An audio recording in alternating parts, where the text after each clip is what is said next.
Hello. I am Mayor Watt. That is ohmTown.com, and this is the ohmTown Daily News Show for September 18th, 2022. Today's episode is titled Credit is Going to Get Expensive. Lawyer storytelling, iPhone 14 Pro is a grind. Legthening, and Crypto Terra. That's just some of the headlines. Kind of distilled down to a headline that makes sense. My shirt actually might make somebody throw up if they're looking at the video, but I'm going to get into today's news right away. I started the show early. I've got some work that I need to do in ohmTown, so I'm going to kind of bug out early. I have a very short list of articles because Sunday, as I say nowadays, is a very slow news day. There's stuff that goes on, but nothing really stands out right now in the news. There might be something that is happening right now somewhere, but in the aggregator, there isn't anything really spectacular. If you know something, throw it in chat. Happy to discuss it. But let's get into today's news. I think this is kind of interesting because not maybe, I don't know, late last year, early this year, I've been telling people that they should have refied if I had a mortgage that was above 3%. And now we're trading somewhere around 6.5% for some mortgages. And there are whispers that it's going to get more expensive for mortgages and credits. The title of this article that was aggregated over into Hatch Ideas is um, a title that says mortgages and credit cards are about to get even more expensive, and it's nothing compared to what we'll see by year end. This is something that I've been warning people about since I started streaming, based on what I see when I'm doing my analysis, which isn't really, a comprehensive uh, look from an insider's perspective. It is me looking on the outside at things like the PPI, the producers price index, and the CPI, the consumer price index, various rates for mortgages, credit cards that come out on the daily, market machinations like the stock market. Dow Jones Industrial Average dropped another 140 points on Friday. The S&P dropped only 28. NASDAQ dropped 104. Bitcoin is bouncing around in the $20,000 range. It actually tanked again today, $625. It's just not looking, particularly positive unless you are actually filthy rich and you aren't really, burdened by this because you're paying people to obsess about it. So if you have investments, but you don't have money to, pay somebody to be obsessive compulsive about it, and you're not obsessive compulsive about it, you will probably suffer as the market wavers and falls and does kind of a dead cat bounce, and then we will languish around the 11% mark for inflation eventually. That's where I say we are going to end up. Well, interest rates, credit cards. Credit cards are going to go through the roof here pretty soon. And mortgages are continuing to climb 6, 7, etc. And if your credit is even remotely tarnished by anything, you sneezed in the wrong direction upwards of 10 years ago, you're still paying the price, and you're going to continue to suffer if you have a high interest or a mortgage rate. Sorry, a high interest rate for your mortgage. At any rate, let's click this link. It takes us over to businessinsider.com and Ben Wink, and I think it's Wink. It might be Wenk. I'm not sure. Madison Hoff is the author as well. And it says Jeep Wranglers are displayed at a Manhattan Fiat Chrysler dealership on July 23rd, 2018 in New York City. And I'm surprised that they have any vehicles on the lot, frankly. Looking for a vehicle this weekend amounted to, wishing. Yeah, I had a better chance to go and find a magic lamp or hunt down some magic beans or, uh, you know, I don't put my feet inside a crystal uh, shoe to see a crystal slipper, as it's called in the fairy tale, because vehicles are basically a fairy tale right now. You're not going to be getting anything that you want. You will have to sacrifice color, feature, something, even heated back seats, for crying out loud. Why? Because the supply chain is still broken, and for whatever reason, and automation apparently hasn't kicked in enough to uh, nix this issue.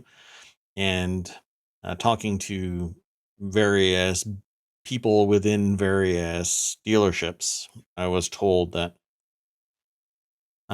you will now probably be uh, buying cars online based on the feature, and it'll get shipped to wherever is the nearest dealership by the brand, right? So it's not going to be you go to a dealership and it's outfitted with hundreds of cars, and you get to pick and choose and go for test drives and whatnot.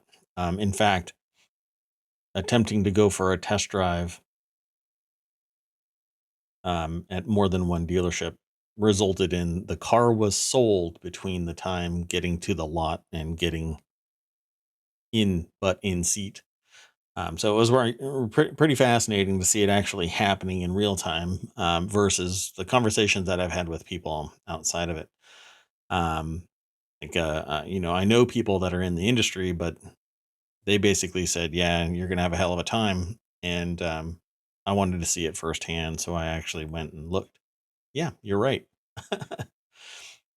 Well, the Federal Reserve's inflation fight hit a fork in the road when the consumer price index was updated on Tuesday. Had inflation cooled more than expected in August, the central banks might have eased up on its interest rate increases, and the economy might have avoided a growth recession. But I think what's going to happen is we're going to get shrinkflation. The interest rate is going to continue to climb. And, they like to throw around basis points, but it's really a percentage of a percent, right? So one more percent, I think, is coming by the end of the year, and on top of that, we're going to be paying more for less. So not just inflation, but shrinkflation for the products that we're purchasing, um, and there's going to be more pain coming. Um, you know this. Let me do something real quick. This might be like dead air. Um, so the CPI includes energy, and I think what's going to end up happening is the reason why the CPI dropped. One second. So, um, so okay, gasoline makes up less than 6% of the CPI. So I was really curious about how much the gasoline is impacting the CPI. But I think that the reduction in gasoline prices here in the United States is the reason why um, the interest rate, the inflation and the CPI declined. If they would have left that full dollar, that's a 25% increase in year over year. That's where it was a year ago. It was a dollar cheaper, almost exactly a dollar cheaper a year ago. And lo and behold, our CPI basically stalled. It just sat there. But I think that with that, we would have ended up closer to 10%. So I think that it is a market manipulation to keep the interest rate down, but the Fed is still going to jack up the price by one full percent, I think, by the end of the year. So brace yourself for impact, kiddos, whoever it is out there that has any credit. You are going to be paying more if you try and do something with credit. And that's why credit is going to get pricey. In fact, this article says the Fed's rate hike plans just got much more aggressive. In just 1 week, bets on how the Fed will raise rates swung much higher. Traders now expect a considerably more aggressive hiking cycle through the end of 2022. Exactly what I have been saying. Market positioning last week signaled a 75% probability of a 0.5 hike. I think that it's going to be a full point. If I'm thinking that it's going to be that 76% probability is more along the lines of a 75 to 1.75 to 1 full point. But this is from the CME group. That's their, nom de guerre. That's what they go to battle with. So whatever they claim, maybe. But it says a slim majority now sees officials raising rates by another 0.75% in November to a range of 3.75 to 4%. Yeah, I'm hedging more towards that full 1%. So again, brace yourself. If you did not refi your mortgage, if you didn't buy a new car, if you have credit outstanding, your rate is going to go up. If you have credit card debt, your rate is going to go up. If you have student loans and they want to start activating it, I know there's another stay that's going to extend it into the Christmas period. You're probably going to get a Christmas present of a 2% increase on your student loans, unless they are locked in, and many student loans are not locked in. They can increase over time. And they've been idling for 2.5 years, so prepare for impact. Let's move on to the next article. Yeah, and $10,000, it'll solve a problem for, people who have what, community college debt. But if you had student loans for master's degree or PhD, and you couldn't get a research position or a TA or RA, right? So if you couldn't be an assistant, or you couldn't get a gig as a professor, be prepared, because you're going to be activated here right around December, I think, unless something amazing happens with the administration. This next article, oh, you know what? I didn't do it again because I've been mulling around this idea of just linking to the article as a whole over on ohmTown.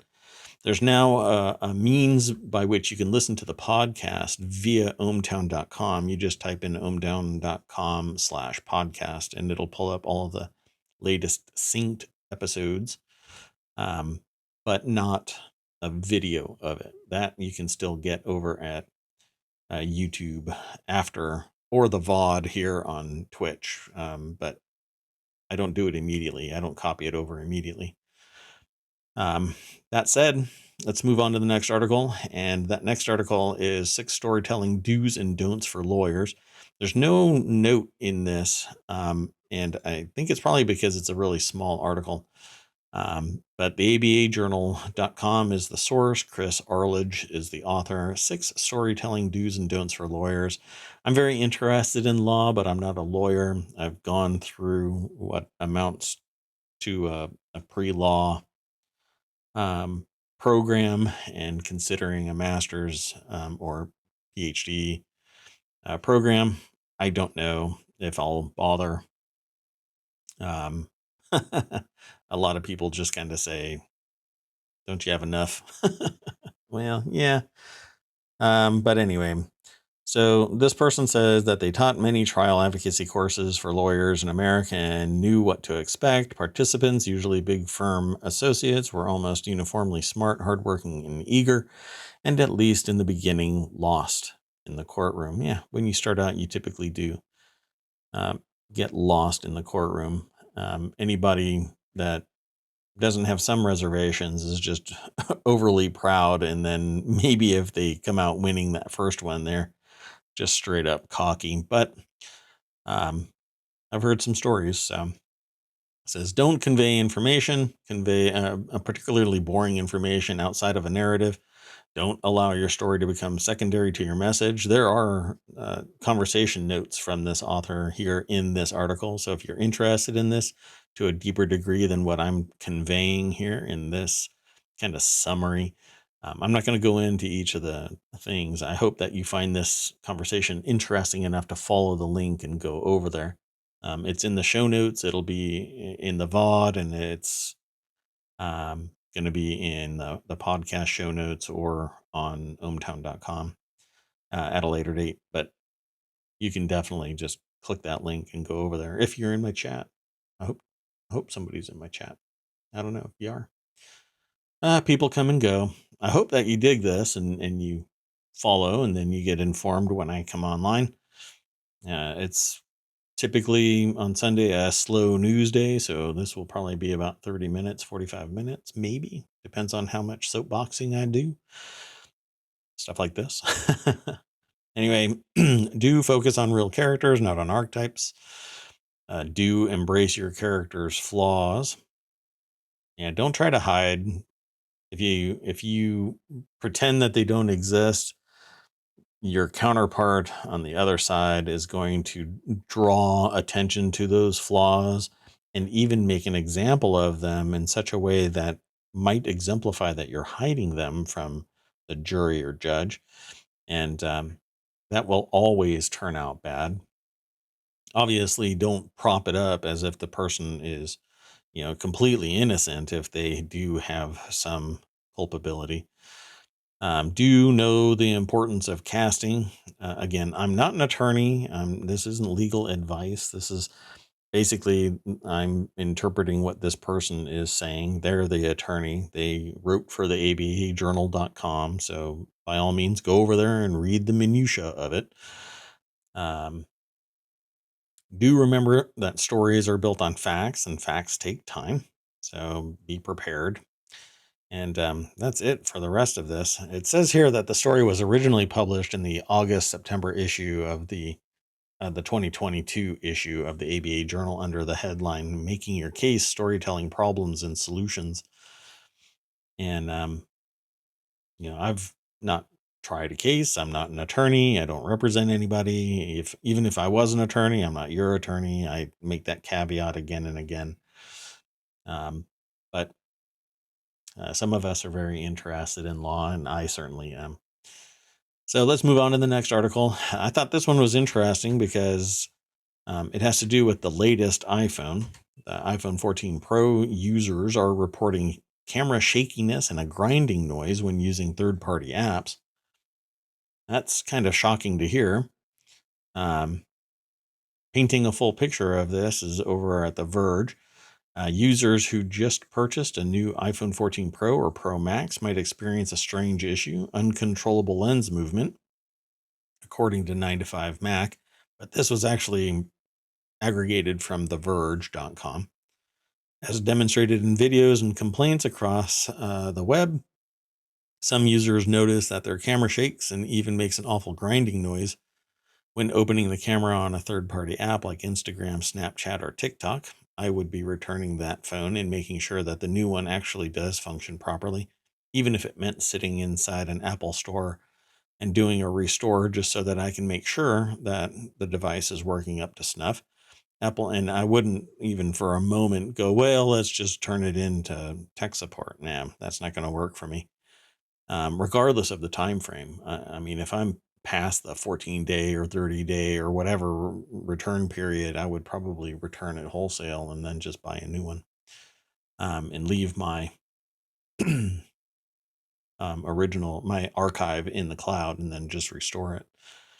Apple YouTuber Luke Miani, I guess it's Miani or Miney, I'm not sure, posted a video to Twitter showing that his iPhone 14 Pro Max camera vibrates when using Snapchat, making the photo completely blurry, and that you can hear a buzzing or grinding sound. That's a bit unsettling. buying a brand new device. If this is systemic, then there's going to probably end up being a recall, but we know that Apple has been resistant to do that kind of stuff before with demonstrable proof that there is something problem, like the heat pipe problem, or keyboards or things like that. Personally, I've never had a problem. Pardon me, real quick, when I probably do something. Emma Roth is the author over at TheVerge.com about this article. iPhone 14 Pro users report camera shakiness and grinding noise when using third-party apps. Um, so yeah, it makes it blurry. You can hear a buzzing or rattling sound coming from the lens that really doesn't sound good. It really is italicized by the author. And it says, so far, it doesn't look like the bug affects the iPhone's camera app, which might mean the issue is related to the third party app software rather than the hardware. Well, I mean, it might be related to the API, um, and the iPhone's camera app itself is integrated in a different way into the operating system than an API call. I don't know. I don't think anybody knows except Apple. So Instagram, Snapchat, TikTok may need to push an update specifically for the iPhone 14 Pro. Even still, we don't know what kind of damage, if any, this does to the camera itself, which is a little scary since we're talking about $1,000 device and up. Had a long conversation with quite a few people recently about this. Not this in particular, but the price of uh, an iPhone. I ended up talking to people about the fact that in the United States, the average salary um, ends up, and by average, I mean $60,000. Hello, Z. Nice to see you. I see you there. And here in the states, about 1.6% of a $60,000 a year salary goes to buying an iPhone 14, and find it kind of interesting because when compared to other countries, there's two other countries that apparently have a better ratio there. And it's good to see you too, Z. Um,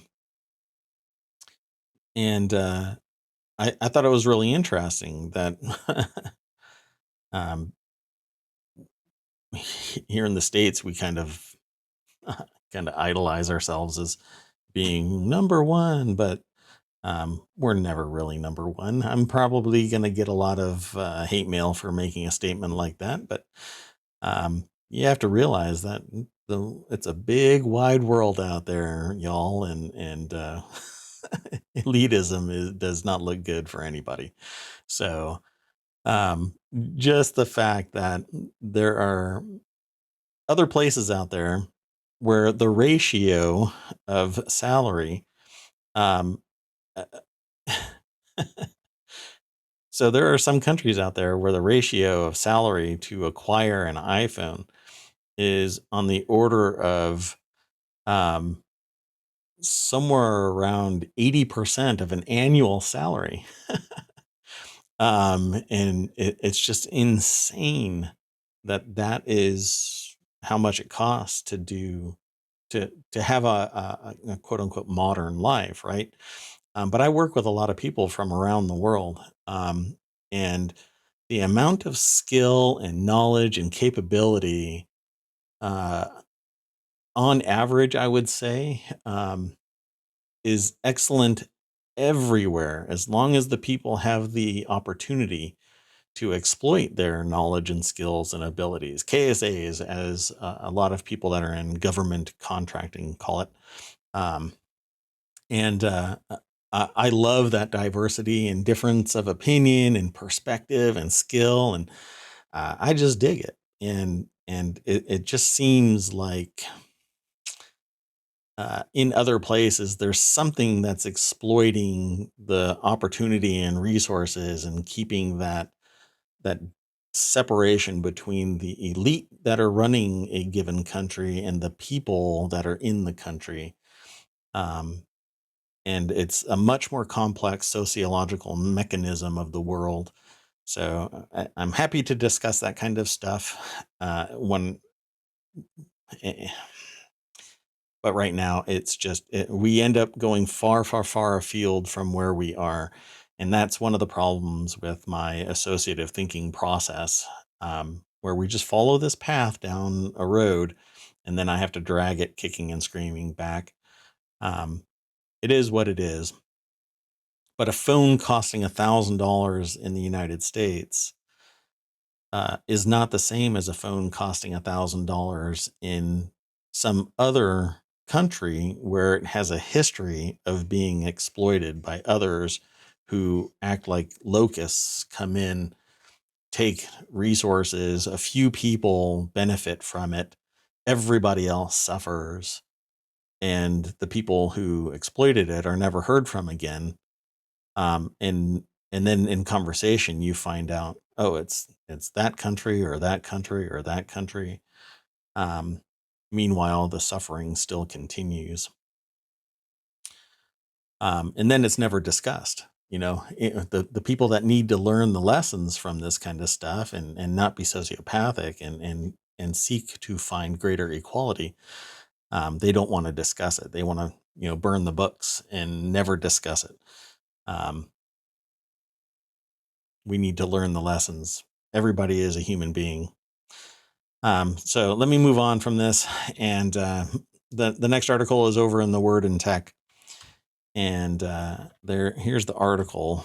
And whistleblower claims may not free Elon Musk from his Twitter hook. If you're not familiar with this, beyond knowing that Elon Musk made a bid for Twitter, and I don't know, maybe it was kind of a uh, what do you call it? A middle-aged cry for help or something. I don't know. Well, it's kind of funny that around 40 years old is middle age, right? So you might, uh, when you hit 40, you may go, well, I'm going to go buy a Corvette. I've got somebody that's in my sphere that says that they want to buy a Ferrari. Um, and I'm like, dude, once you're in that car, you're never going to get out of it. And it's not that the car is so great. It's that your body will not come out of that car. It's too low. Anyway, it's kind of a stab at somebody, but Elon Musk makes a middle-age bid of $44 billion for Twitter and even agrees not to, he waived the due diligence as far as I understand it. And so crying out against the fact that there might be a lot of bots, it doesn't matter. So it says here, a court in Delaware will decide whether the Tesla chief can back out of his $44 billion to buy the platform. A Twitter whistleblower, Peter Zatko, says that there was egregious security failings at the company last Tuesday. Shareholders in the social media platform overwhelmingly voted to hand those problems over to someone else, Elon Musk. So shareholders voted. See, the mechanisms for this purchase have been processing.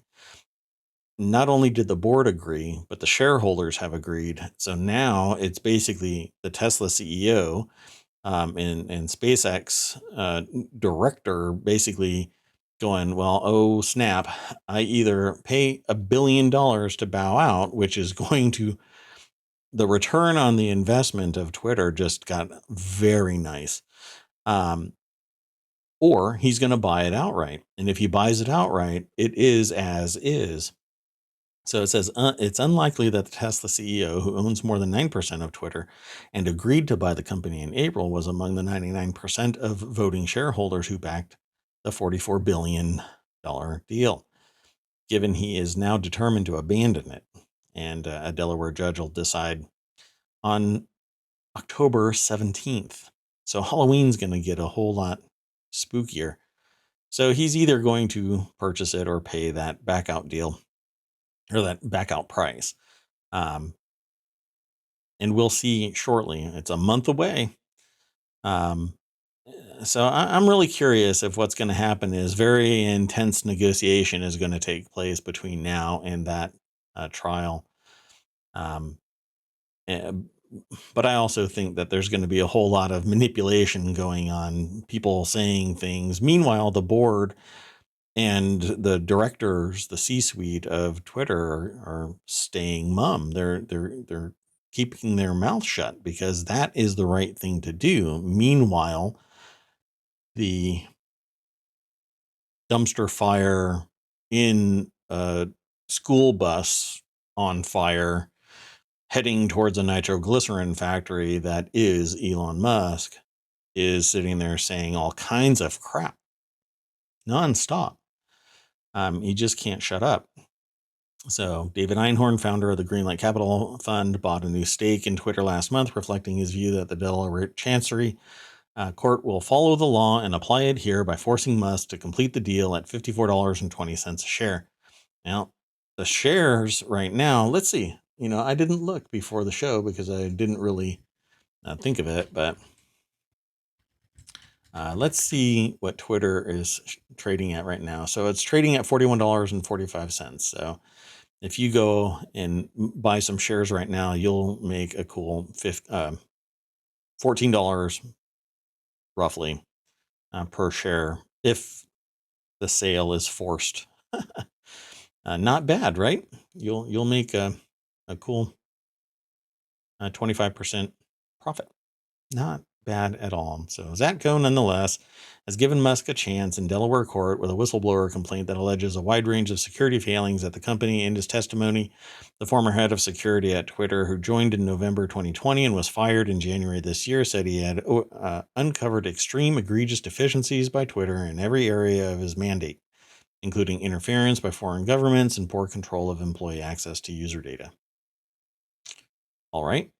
But my understanding is that Elon Musk waived the due diligence phase of the purchase. That's my understanding of it. I'll have to go and hunt down to see where that is followed up on. So I'll come back and talk to this about this again. I'm sure next week there's going to be some other little bit of on fire, dumpster fire to pay attention to. Dan Milmo is the author of this, by the way, over at The Guardian. I didn't say it at the beginning of this. So let's move on to the next article. I thought this one was interesting because a shy male albatross would prefer divorce to confrontation. Who wouldn't, right? If you're an albatross, don't you think that you would just rather walk away? I've seen a lot of relationships going through trials and tribulations that should probably follow the albatross model. Just, you know what? I'm just not, we're just not cut out for the same pond. Let me just bow out of this. Sure, you can take half. That's fine. So male albatrosses mate for life, but shy males who avoid confrontation are more likely to get dumped. Adding it was the first time personality has been shown to predict divorce in a wild animal. What do you think that they say? Do they scream, I divorce you, I divorce you, I divorce you 3 times, and they separate gracefully? Or is there a long trial? I just don't know. They're probably going to tweet about it, though, right? Somebody's going to be a pecker about it. Wandering albatrosses, which traverse the southern hemisphere and have the largest wingspan of any bird at more than 3 meters, that's 10 feet for you freedom unit loving people out there, are among the most monogamous animals. They can live for more than 50 years, and while they spend much of their time on the wing, so flying around, they meet up every 2 years with the same partner to breed. Well, yeah, they tweet, you up? And the other one says, yup. And they crash for a night, and I guess there you go. But it's for life.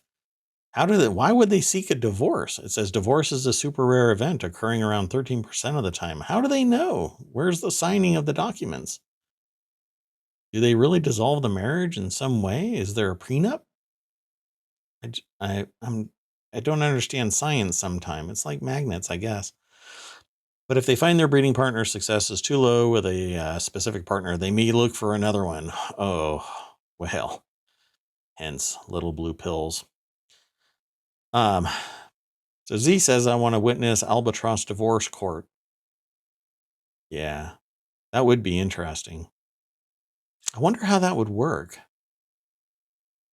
Oh, they're all yelling, "Mine, mine, mine," like in Finding Nemo. "Mine, mine." Typical, right?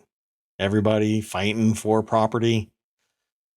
Since 1959, scientists have been tracking a colony of wandering albatrosses on Possession Island in the southern Indian Ocean's Crozet, I guess it's pronounced, archipelago. We put a stainless ring on the leg with a number. Stainless? Come on, babe. Don't you love me? Shouldn't that be titanium? Have a diamond on it? My goodness. Scientists. Sure, they'll chase the grant, but they're not going to get me a diamond? Buy me dinner at least. Man borrowed $75,000 for a leg lengthening surgery to make him 3 inches taller, report says. The lengths people will go. That's why this actually, I included in the title, it's Legthening. I had to do it. A man borrowed $75,000 for surgery, faces monthly $1,200 payments for the next 5 years. I don't know why anybody would do this, but John Lovedale told GQ, the world seems to bend for taller men. He decided to take out a loan to pay for leg lengthening. Why didn't they just combine it? They could have just said lengthening like I did. Come on. I'm an artiste with words. Anyway, surgery. I keep wanting to say sugary for some reason. I'm not sure why. Maybe it's I'm eating candy today. To become 3 inches taller. Come on, man. 3 inches aren't going to impress anybody. He had a tough rejection at some point. Yeah, but 3 inches. Does 3 inches impress anybody? Come on. Let's be honest. A man who borrowed $75,000 spoke to GQ and said something about it. In his mid 40s, even. Come on. Oh my gosh. That goes right back. Why didn't he just buy Twitter? Let's click the link and go over there. Sam Tabaharidi is the author of this. I know about this, by the way, because way back when I had heard about parents doing that with children. And usually it's because of something happening with the child where one leg is demonstrably shorter than the other. And so they break the leg and extend it, you know, week after week or month after month. I don't know what the time frame is. But this guy at age 40, you'd think that you'd be comfortable in your own skin at 40. I mean, just it's about legs. That's it. That's all it is. It's about your legs. The rest of you is the same, bro. And somehow he's gonna not to turn this into something else, but somehow he's gonna get more respect. Simply because he does this. But there's countless other people who change the dynamic of their uh observed persona to be more comfortable in their skin, and they get marginalized. But if you just make yourself 3 inches taller, it's cool. I don't know. Why don't you just let everybody be who they're going to be? But in this particular instance, when you look at it, what's going to happen? Yeah. So Z says he's going to be more confident now, which will give him the respect he desires. Yep. I don't know. I think this is more of a conversation with a counselor that just says you can command respect by being respected.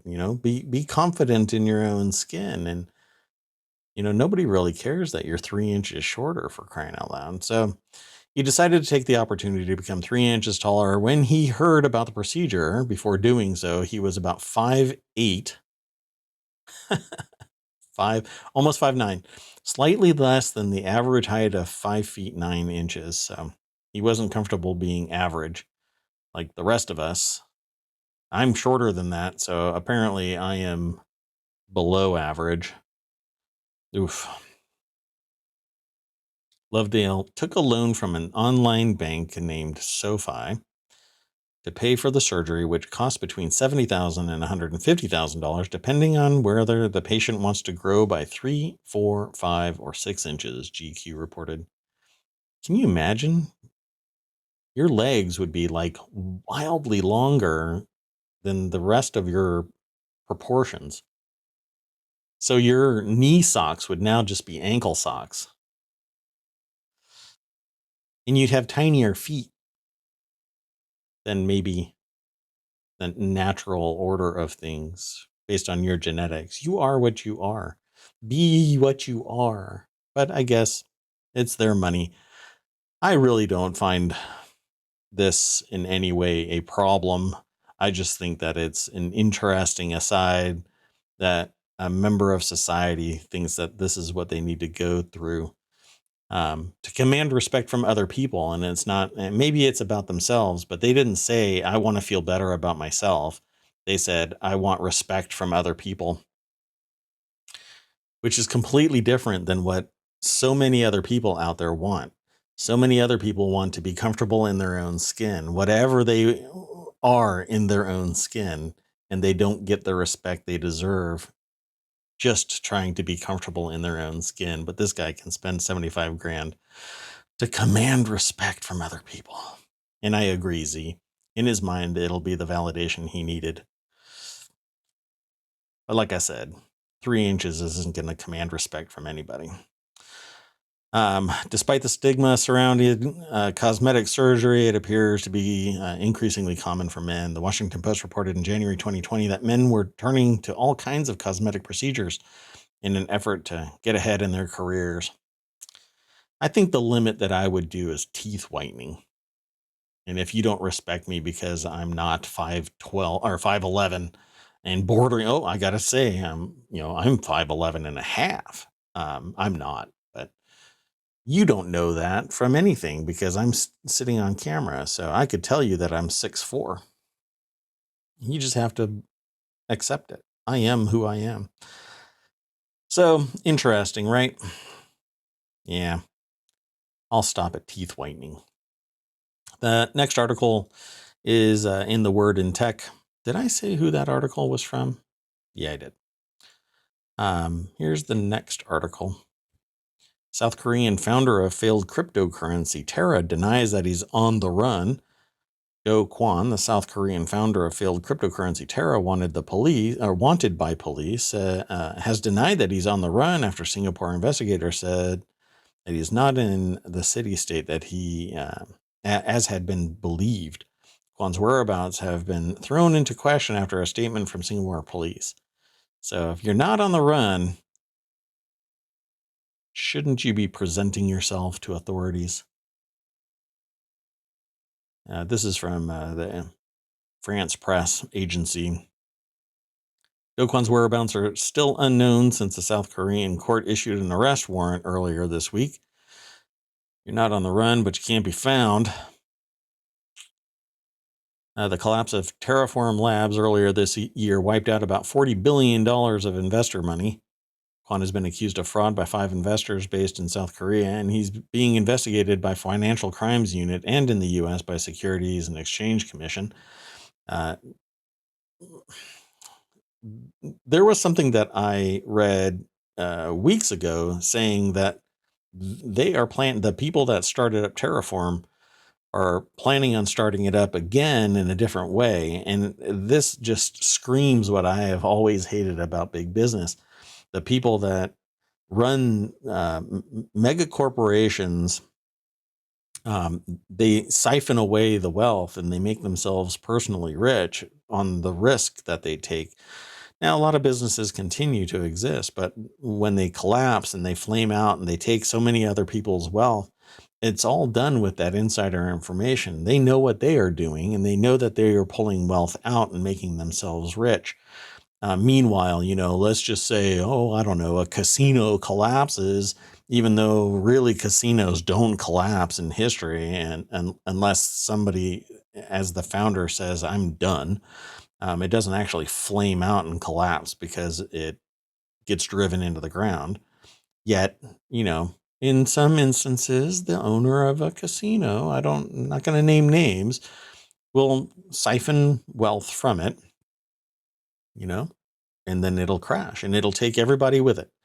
People will lose pensions and lose their job security and lose everything, their salary, everything.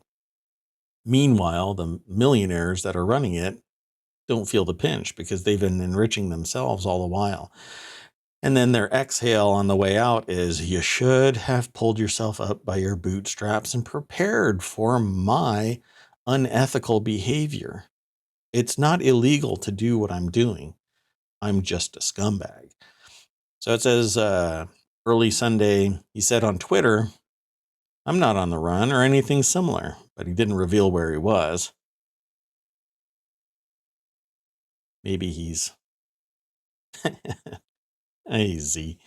That's right. We should riot in the streets. Well, they're doing that in Singapore anyway, quite a bit. I think. Late on Saturday, Singapore police force said in an email response that Do Kwon is currently not in Singapore. SPF will assist the Korean National Police within the ambit. What is that word of our domestic? I get what? I don't know what that word is. That's usually pretty rare when I don't understand what an English word is. Of our domestic legislation and international obligations. Said the brief statement, which gave no further details. So if you're not on the run, bub, and you're tweeting, Kwon's Terra Luna system disintegrated in May with the price of both tokens plummeting, because it was supposed to be a stable coin. There you go. That's what I wanted to talk about.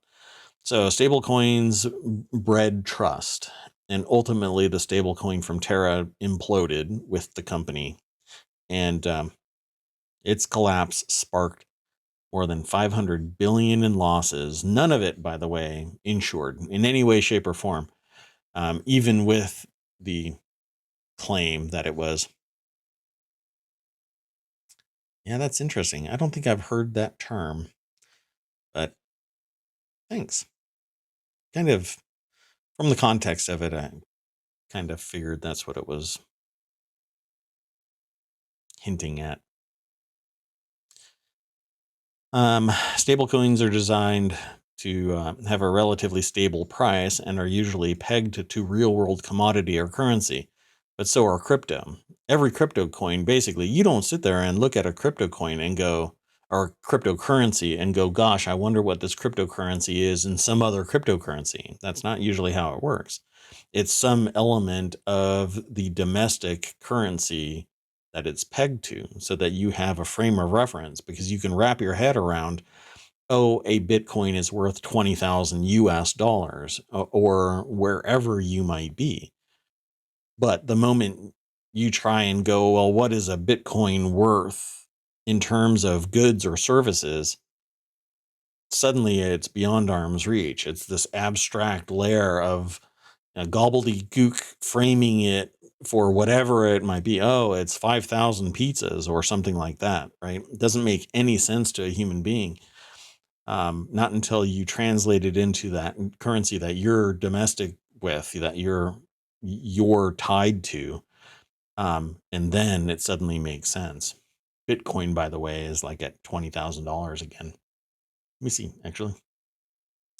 I have it right here. It is currently sitting at $19,359. I'm rounding up to the nearest dollar. It's down $754.40. That one I won't round up. And that's it for that article, but I have one more. And I was talking with somebody about this because the Steam Deck has a really derpy location for its charging port. And I don't know how many people really have paid any attention to it. It is probably the Apple mouse of portable entertainment systems. So Steam Deck, we'll just do it this way. We don't really know how much the Steam Deck docking station or what functionality it might have beyond the purely obvious, which this author says wouldn't expect it to have. But you never know. 2 years ago, they wouldn't have said that Valve was making a handheld PC. It's not really a handheld PC. It has the capability, but so does a Raspberry Pi. And then for whatever reason, they say me writing, you reading. Ugh. Okay. Well, they don't say ugh, but this comes across as kind of cave person. Work done, zug zug. Jonathan Bolding. I don't know what you're writing there, bub. But anyway, knife fight in the comments over the single USB-C port. And if this is what it looks like, this is the derpiest dock I have ever seen in my life. Why? Because it has a USB-C cable that wraps around the back and plugs in at the top. Yeah. If you're listening to this in the podcast and you haven't watched the VOD or looked at it over on YouTube, yeah, it has a cable, an umbilical, you might call it, that loops around the back and plugs in at the top. I don't know what kind of horrible design mechanism process, who validated this spec and said, yeah, that makes sense. That makes sense. That right there makes sense. I just don't get it. That alone is the reason why I wouldn't buy this. As protest, change that design and I'll buy this. That's not true. I won't buy a Steam Deck. Oh, look, my Steam library just got deleted. Huh. Just kidding. That didn't happen either. Anyway.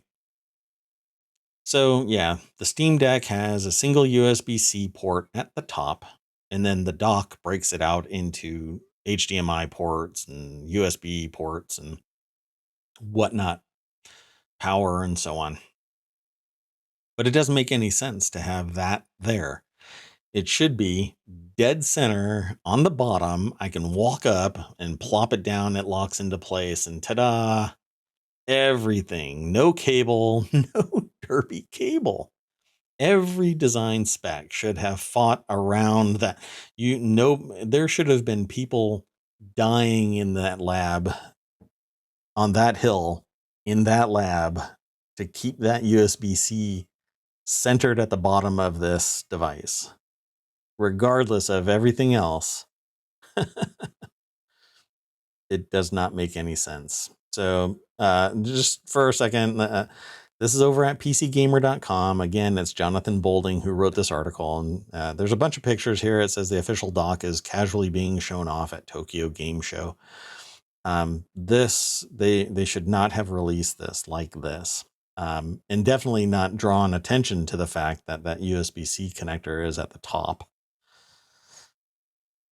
By releasing that dock, that's exactly what they did.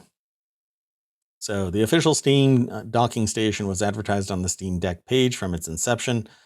It was originally to come sometime this year, but it was delayed in June due to part shortages and COVID closures at their manufacturing facilities. But I really think it's because the people who said, hey, let's run a USB-C cable up to the top of the Steam Deck, were going through therapy for okaying this. Am I being too hard on this? I don't know. I have no dog in this hunt because I don't really care about the Steam Deck. In the grand scheme of things, it is great by itself. But then they just blew it with the dock. Thanks, Z. I really appreciate you saying no, it's ridiculous. I really do appreciate that because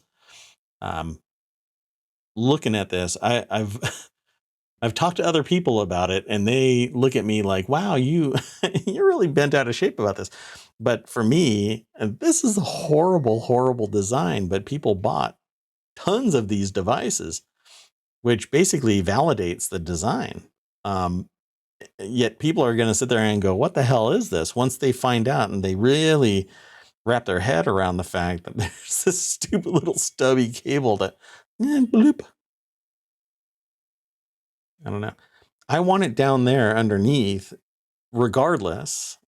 I don't want it up at the top because even if I pick it up right now, let's say I pick it up that thing is going to yeet that right out of my hand. But if it's on the bottom and I stand up, even if I'm stepping on the power cord, it'll just pull it right out. Right. If I have it plugged in and I'm still using it, nothing's going to happen. If they had a magnetic connector, it would have been beautiful, but they didn't do that either.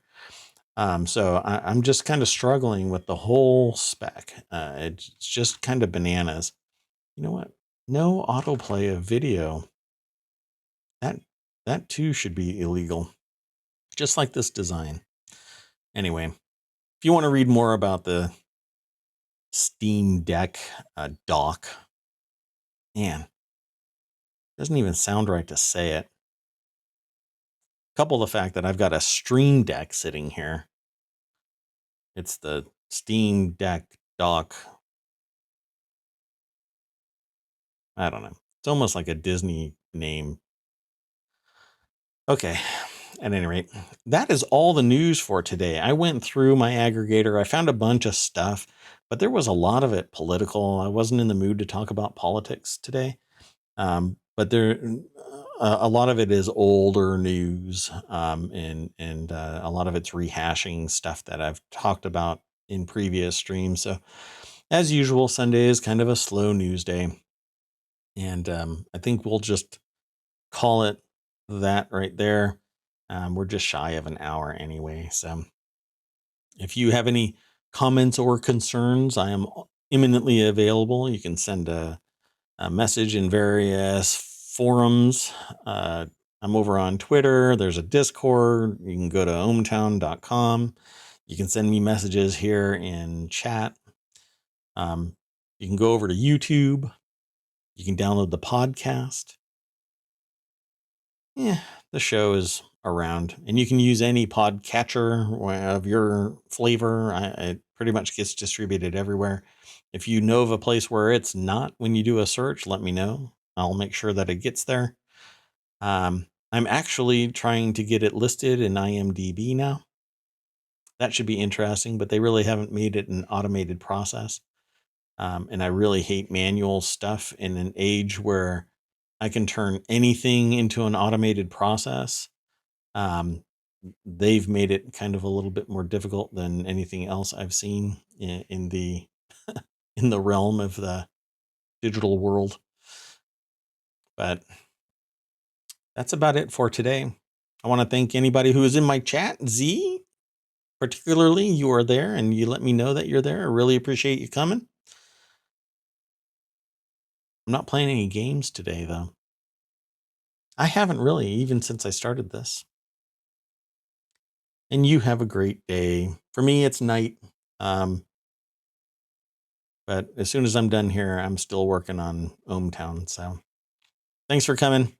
If you dug this and you haven't, this isn't for you, Z. I think that you're already clicked on the link to follow. But if you hear my voice and you want to follow, be sure to follow. So that right there, pew, pew, pew. Maybe I can do graphics that shoot. Pew, pew.